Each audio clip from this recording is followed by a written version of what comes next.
Hey there, it's Janine again, and welcome to my channel.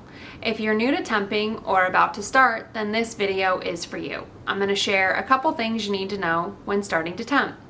So you're going to hear mixed reviews about temping. Some people, like myself, find it extremely beneficial, while others think it's a waste of time or it just doesn't fit with their life cycle, or they found it cause too much anxiety. So you just need to evaluate what's going to work best for you. For me, because I have PCOS, it definitely helped me see when I was having false surges and I did not ovulate, and then when I was able to ovulate. So if it sounds like a tool that would be useful for you, then here's a couple things you need to know. The first thing is you need to purchase a basal body temperature. So a basal body temperature reads to the 100th degree rather than the 10th degree. And this is going to help when you're charting to be able to actually see your temp shifts a little bit better. So this one here is the Easy at Home. I want to say it was $20 on Amazon. And the reason I like this one is because it has a backlight on it. So it was really easy to see when it was done taking the reading, and it didn't like wake up my husband or anything.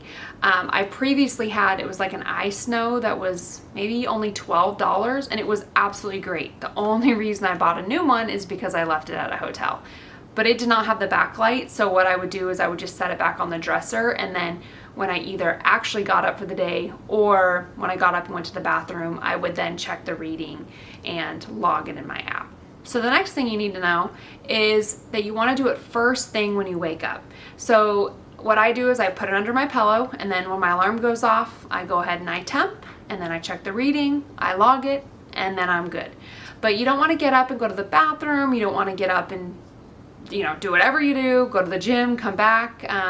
You want to do it first thing when you wake up, because that way you know that your body is coming and your temperature is coming from a place where you were still. So it's the most accurate way to get the basal body temperature. The next thing you need to know is you want to make sure you take it after at least a solid 3 hours of sleep.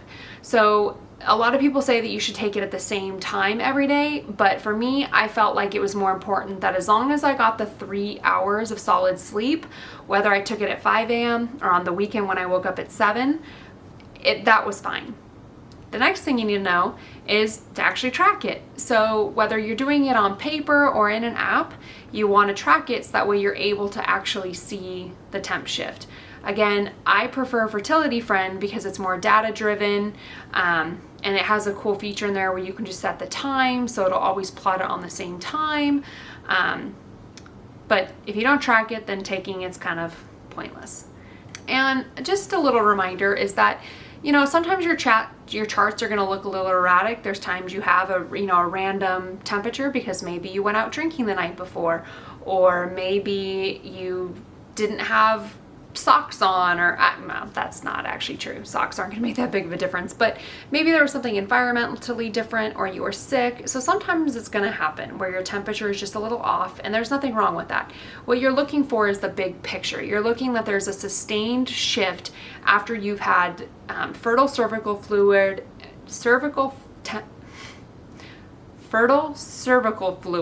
say that 10 times fast, and a temp shift. So if you have both of those, then that's the big picture you're looking for. And for me, once I've had about 14 days of a temp shift, then if Aunt Flo's going to come, I usually see a drop. So it's kind of helps you predict when your next period is going to start as well if you are temping.